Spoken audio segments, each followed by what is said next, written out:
Friends, जब बात आती है अरेस्ट की और बेल की, तो हमारी ऑनरेबल सुप्रीम कोर्ट ने नंबर ऑफ जजमेंट्स में अरेस्ट और बेल के सारे प्रावधानों को बहुत डिटेल में समझाया है।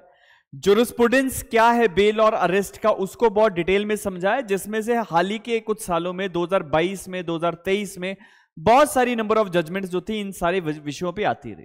लेकिन बहुत बार हम ये देखते हैं कि जब अरेस्ट होता है तो कभी कभी अरेस्ट को लेके जो कानूनी प्रावधान है उनको फॉलो नहीं किया जाता, जिसके कारण से जो एक्यूज्ड है, जिसको अरेस्ट किया गया, वो कोर्ट में बेल एप्लीकेशन लगाता है और बेल एप्लीकेशन में वो कंटेस्ट करता है कि ये अरेस्ट ट्रांसपेरेंट नहीं था। इसी के साथ साथ अरेस्टेड व्यक्ति के बहुत सारे अधिकार हैं जो कानूनी तौर पे उसको मिलते हैं।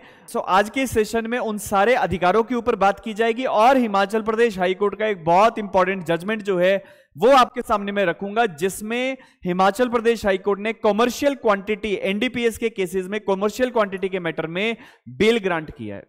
सभी लोगों का स्वागत है A+ लॉ अकेडमी के चैनल पे और मैं एडवोकेट अरुण भार्गव आप लोगों को आज एक नई जजमेंट के बारे में बताने वाला हूं। देखिए, आज के सेशन में आगे बढ़ने से पहले सबसे पहले मैं आपको बताना चाहता हूं कि जो भी व्यक्ति जिसका भी कभी अरेस्ट होता है उसके बहुत सारे बेसिक अधिकार हैं, जिसमें से मैं कुछ अधिकारों को कानून के प्रावधानों के साथ आपको बता देता हूं।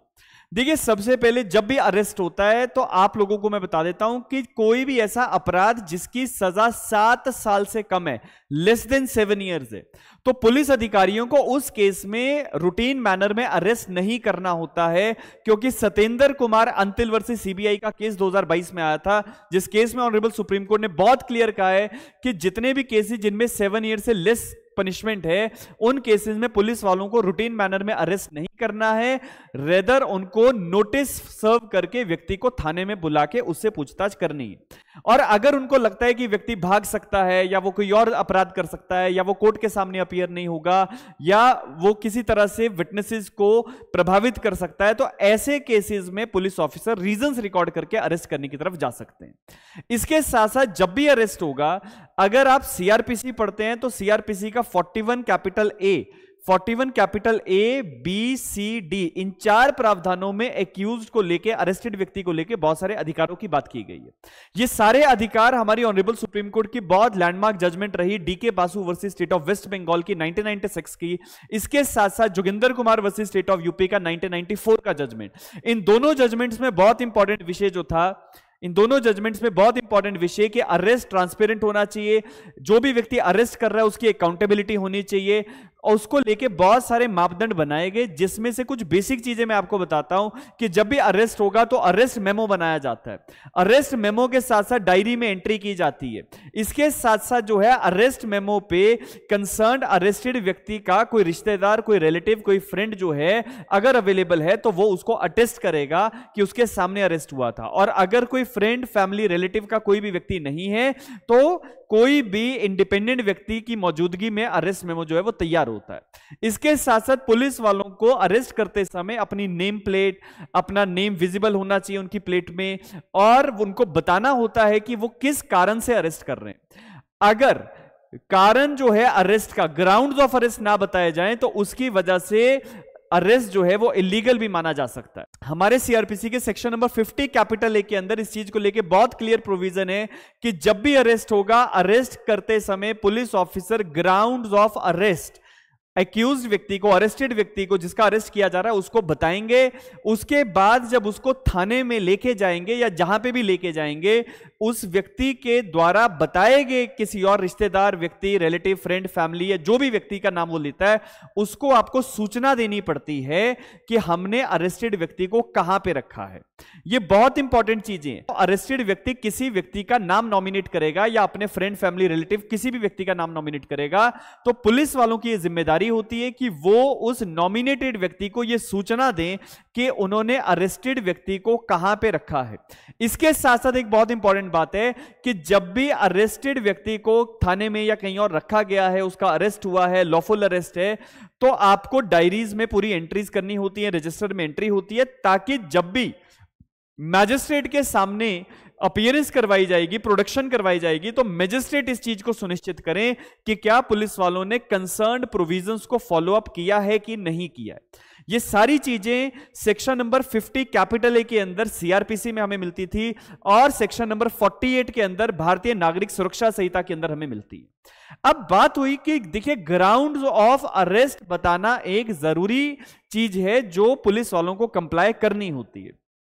इसका मतलब अगर उन्होंने ग्राउंड्स ऑफ अरेस्ट नहीं बताया या अरेस्ट मेमो तैयार नहीं हुआ या बहुत सारी चीजें जो हैं जो इन प्रावधानों में अगर उनको फॉलोअप नहीं किया गया तो अरेस्ट वैलिड अरेस्ट नहीं माना जा सकता।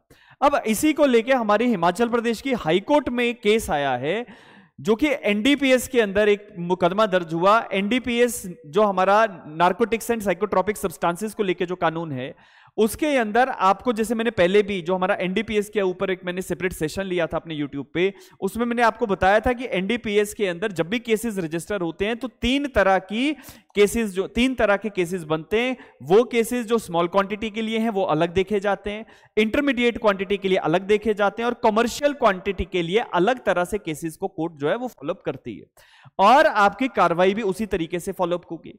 अब इसमें बात होती है कि जितने भी केसेस कमर्शियल क्वांटिटी के केसेस है उनमें बहुत इजीली बेल जो था वो नहीं मिलता है। इस चीज पे बहुत इंपॉर्टेंट जजमेंट जो है वो ऑनरेबल सुप्रीम कोर्ट में एक पेंडिंग है और उसके ऊपर क्या क्या चीजें हैं वो मैं आपको बताने वाला हूं। सो आज के सेशन में हम लोग डिस्कशन करेंगे एनडीपीएस के कमर्शियल क्वांटिटी के केस में बेल कैसे मिल सकता है, एंटेरियम बेल कैसे मिल सकता है, उसके ऊपर चर्चा करते हैं। सो चलिए आगे बढ़ते हैं आज के सेशन में।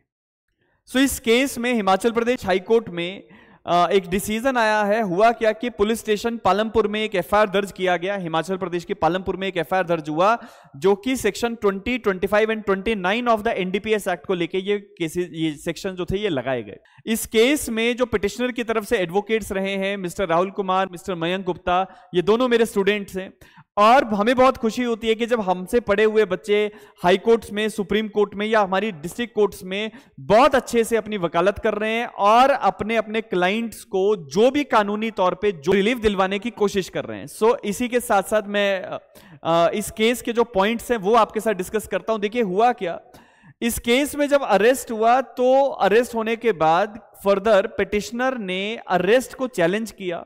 उनका यह कहना था कि जब अरेस्ट हुआ तो उनको ग्राउंड्स ऑफ अरेस्ट नहीं बताए गए जो कि सीआरपीसी के 50 कैपिटल है। इसके साथ साथ हमारी भारतीय नागरिक सुरक्षा संहिता के सेक्शन नंबर 48 के अंदर एक मैंडेटरी कंप्लायंस है जो करना ही होता है।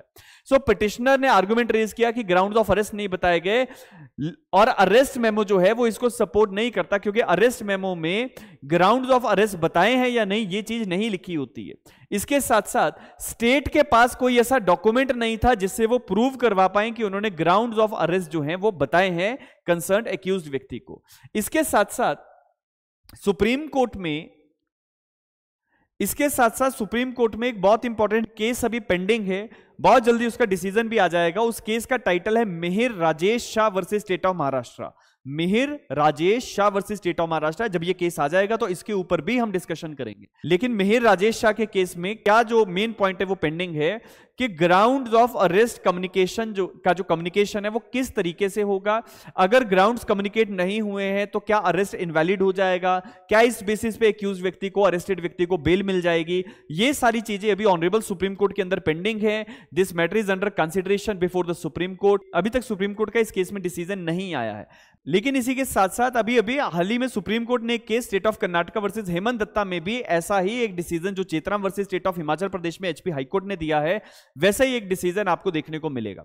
अब हुआ क्या कि क्योंकि ग्राउंड्स ऑफ अरेस्ट नहीं बताए गए और ग्राउंड्स ऑफ अरेस्ट को लेके अभी क्योंकि ऑलरेडी सुप्रीम कोर्ट में एक केस पेंडिंग है कि वो कैसे बताने हैं, उसका नहीं बताए तो उसका क्या इंपैक्ट होगा, तो इन्हीं सब चीजों को ध्यान में रखते हुए हमारी हिमाचल प्रदेश हाईकोर्ट ने यह पाया है कि प्राइमा फेसी जो है एंटेरियम बेल जो है इस व्यक्ति को मिलना चाहिए। हमारी हाईकोर्ट ने यह पाया है कि इस व्यक्ति को एंटेरियम बेल पे रिलीज करना चाहिए बिकॉज पुलिस वाले इस चीज को प्रूव नहीं करवा पाए कि उन्होंने ग्राउंड्स ऑफ अरेस्ट जो थे वो एक्यूज व्यक्ति को बताए थे। लेकिन बेल देते समय जैसे कि आप सभी लोग जानते हैं कि हमारे कंसर्न प्रोविजंस के अंदर बेल देते समय कोर्ट्स जो है वो कंडीशंस इंपोज करती हैं, तो उसी तरह से कुछ एक कंडीशंस इस केस में भी इंपोज की गई हैं, जैसे कि व्यक्ति विटनेसेस का या विटनेसेस को इंटिमिडेट नहीं करेगा, धमकी नहीं देगा किस तरह से, या एविडेंसेस की टैंपरिंग नहीं करेगा, मैंडेटरी अटेंडेंस उनकी रहेगी ट्रायल के दौरान, कोई भी अननेसेसरी एडजर्नमेंट वो नहीं डिमांड कर सकते।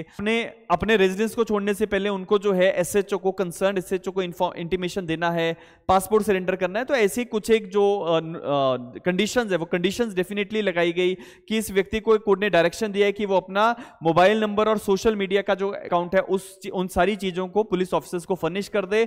और इन्हीं सब चीजों के बेसिस पे हमारी हिमाचल प्रदेश हाईकोर्ट ने इंटीरियम बेल कॉमर्शियल क्वांटिटी के केस में दिया है। सो जितने भी केसेस हमारे इंडिया में इस तरह के आते हैं, कॉमर्शियल क्वांटिटी को लेके आते हैं और ग्राउंड्स ऑफ अरेस्ट अगर उसमें नहीं बताए गए हैं, तो उन केसेस में भी बेल जो है वो इंटीरियम बेल मिल सकता है टिल द टाइम हमारी ऑनरेबल सुप्रीम कोर्ट में ये जो केस है मेहर राजेश शाह का केस ये डिसाइड नहीं हो जाता। सो इसी के साथ साथ ये बहुत इंपॉर्टेंट जजमेंट है एनडीपीएस एक्ट के ऊपर।